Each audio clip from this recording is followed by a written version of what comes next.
শহরের কোলাহল থেকে দূরে গিয়ে একটু নিরিবিলি পরিবেশে সময় কাটাবেন, চাইছেন ফ্যামিলি ও বাড়ির বয়স্ক মানুষদের নিয়ে এক মনোরম কিন্তু আধ্যাত্মিক পরিবেশ থেকে একটু ঘুরে আসতে, চাইছেন একটু প্রকৃতির মাঝে এক অদ্ভুত সময় জ্ঞাপন করতে, তাহলে এই ভিডিওটা কিন্তু আপনাদেরই জন্য।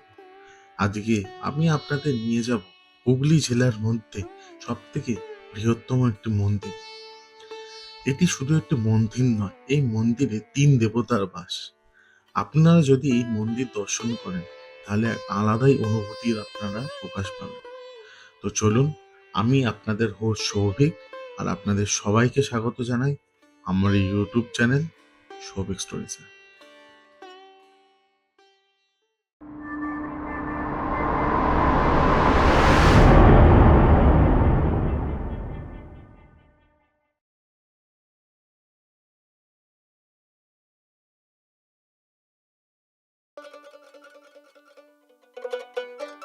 বিকেলে নিজের বাহনটিকে নিয়ে বেরিয়ে প্রথমে পৌঁছে গেছিলাম পূর্ণগড় ফেরিঘাট। সেখান থেকে লঞ্চ পিটিয়ে প্রায় ঘন্টাখানেকের একটি সুন্দর প্রাকৃতিক ও মন আপ্লুতকর দৃশ্যময় রাস্তা দিয়ে নিজের বাহনটিকে ছুটিয়ে পৌঁছে গেলাম সেই মন মুগ্ধকর স্থানে। জায়গাটা পৌঁছেই যেন আলাদাই এক অনুভূতি প্রকাশ হলো। জায়গাটার নাম হলো ব্রহ্মদত্ত ধাম।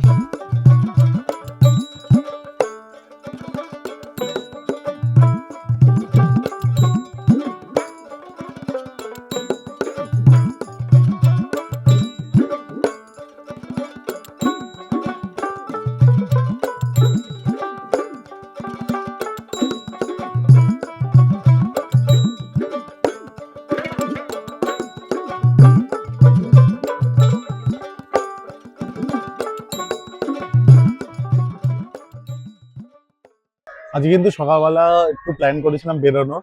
আর যে এপিসোডটা আমাদের চলছে হুগলি জেলার কিছু হিডেন জায়গা এক্সপ্লোর করার বা আনএক্সপ্লোর জায়গা এক্সপ্লোর করার, তার মধ্যে আজকে বলতে পারো দ্বিতীয় পর্ব অর্থাৎ শেষ পর্বে দুটো পর্বই আমরা প্রথম পর্বে তোমাদেরকে দেখিয়েছিলাম হুগলির ইমামবাড়া। আজকে দেখাবো হুগলি জেলার সব থেকে বৃহত্তম একটি মন্দির, ব্রহ্মদত্ত ধাম।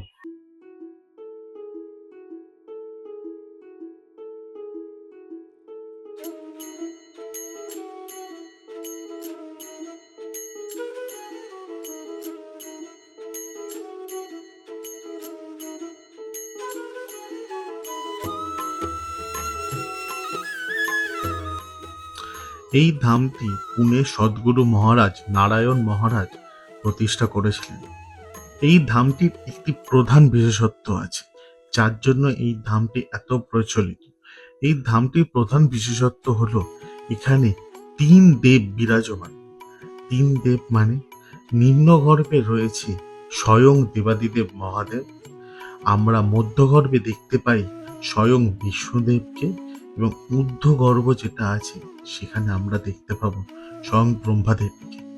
তবে আপাতত জন্য ব্রহ্মাদেবের গর্ভের এখন নির্মাণ কাজ চলছে, বাকি ২ গর্ভের আপনারা দর্শন করতে পারেন।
এখানে এখানে যদি আপনাদের পৌঁছাতে হয় তাহলে আপনাদের কি করতে হবে, আপনাদেরকে যেতে হবে হাওড়া। হাওড়া থেকে ট্রেন ধরে নামতে হবে বারুইপাড়া, এবং বারুইপাড়ার থেকে অটো বা টোটো যে কোনো কিছু করলে আপনারা মন্দিরের সামনে পৌঁছে যেতে পারেন। এই মন্দিরের একদম উপরে রয়েছেন ব্রহ্মা, মিডিলে রয়েছেন বিষ্ণু, যেটা আপনারা দেখলেন। এখন নিচে আমরা যাচ্ছি মহেশ্বরের দর্শন করতে। তো চলুন মহেশ্বরের আগে দর্শন করে আসি। এছাড়াও এই মন্দিরের অনেক ধরনের বিশেষত্ব আছে। যেরকম আপনারা যদি বৃহস্পতিবার আসেন তাহলে এখানে ফ্রিতে প্রসাদ খাওয়ানো হয়। এছাড়াও এই মন্দিরের বিস্তীর্ণ এলাকা জুড়ে রয়েছে 4টি প্রবেশ কক্ষ। এর মধ্যে থেকে 3টে বন্ধ থাকলেও প্রধান প্রবেশ কক্ষের সামনে রয়েছে দুখানা মঙ্গলদ্বীপ, যা কিন্তু আমাদের হিন্দু ধর্মে খুবই শুভ বলে মানা হয়। এছাড়াও এর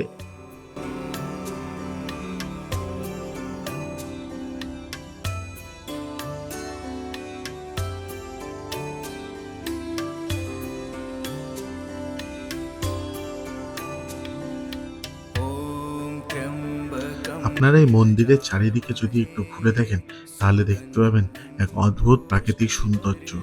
মন্দিরের নির্মাণ কাজ এখনো টুকটুক করে চললেও এখানে কিন্তু বিকেলবেলা যদি আপনারা বাইরের দিকে দেখেন তাহলে এক মনোমুগ্ধকর সূর্যাস্তের সাক্ষীও হতে পারে। মন্দিরের চারিপাশটা কিন্তু অদ্ভুত সুন্দর করে সাজানো থাকলেও এর মেন আকর্ষণ হলো মন্দিরের মধ্যগড়। यजामहे सुगन्धिं पुष्टिवर्धनम् उर्वारुकमिव बन्धनान् मृत्योर्मोक्ष्यमामृतात्। তো আজকে কিন্তু এসছি আমরা ব্রহ্মদত্ত ধামে। ব্রহ্মদত্ত ধাম হচ্ছে হুগলি জেলার মধ্যে সব থেকে বৃহত্তম, মানে বৃহত্তম মন্দির বলতে পারেন আপনার, এবং ওয়েস্ট বেঙ্গলের মধ্যে দ্বিতীয় বৃহত্তম, ইসকনের পরে। এই ব্রহ্মদত্ত ধামটা আপনাদের যদি এসে পৌঁছাতে হয় তাহলে আপনারা হাওড়া থেকে যে কোনো বারুইপাড়াগামী ট্রেন ধরবেন, বারুইপাড়া নামবেন, সেখান থেকে আপনারা একটা টোটো বা অটো যে কোনো করবেন, ব্রহ্মদত্ত ধাম বললেই হবে, আপনাদেরকে এখানে নামিয়ে দেবে। এখানে যদি আসেন বৃহস্পতিবার আসতে পারেন, কারণ বৃহস্পতিবার দিন এখানে দুপুরবেলা ফ্রিতে আনলিমিটেড খাওয়া দাওয়া, মানে খাওয়ানো হয়, প্রসাদ খাওয়ানো হয়। তো আপনারা অবশ্যই আসতে পারেন বৃহস্পতিবার দিনটা।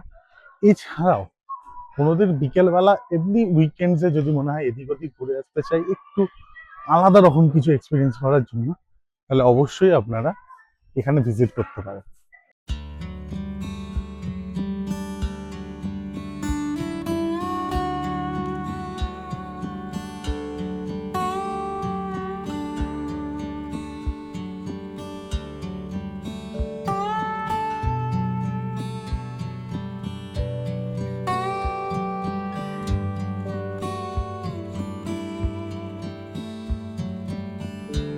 সন্ধেবেলা নাগাদ কিন্তু আমরা পৌঁছে গেছিলাম সেই বিখ্যাত জায়গায়, যার কথা কিন্তু আপনারা আগের ভিডিওতেও দেখেছেন।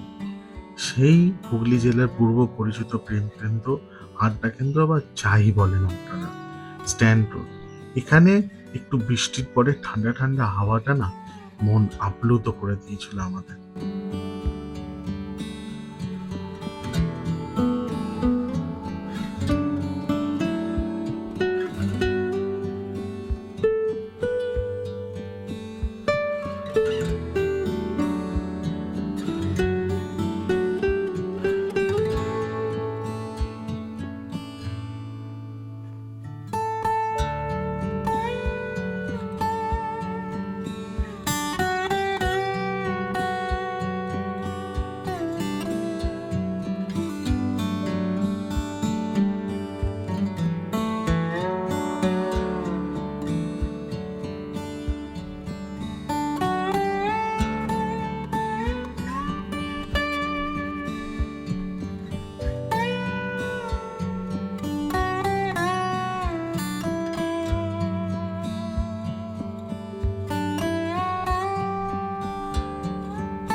তো সকালে হুগলি জেলার সব থেকে বৃহত্তম মন্দির ঘোরার পর এখন এসছি, মানে আমরা আগের ভিডিওতে তোমরা দেখেছো পার্ট ওয়ানে, পর্ব ওয়ানে, যে চন্দননগরে ফেমাস যে স্ট্যান্ড রোডের ঘাটটা, তো সেই ঘাটে। আর এখন রয়েছে হচ্ছে ফেরিঘাটের সামনে, এই ফেরি করেই পেরোবো। ফেরি ওই পারে যাবো শ্যামনগর, দেন তারপর আমরা বেরোবো নিজের বাড়ি কল্যাণী রোড করে। তো আজকে যাই হোক, ঘোরাটা বেশ আমাদের ভালো হলো, সুন্দর হলো।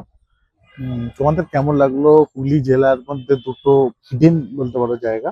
তো এই জায়গা সম্বন্ধে খুব একটা বেশি ইনফরমেশন আমি দেখিনি, এর জন্যই আরো এটা প্রেজেন্ট করা। তোমাদের কেমন লাগলো অবশ্যই জানাও। তো চলো তাহলে, stay tune, good bye, and subscribe to my channel, Shobby Stories.